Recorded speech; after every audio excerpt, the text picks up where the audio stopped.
So you want to learn how to edit your sent messages in Messenger.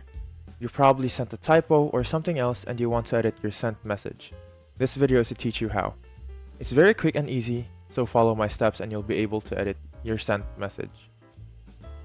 So let's say this bunch of random letters is the message you want to edit.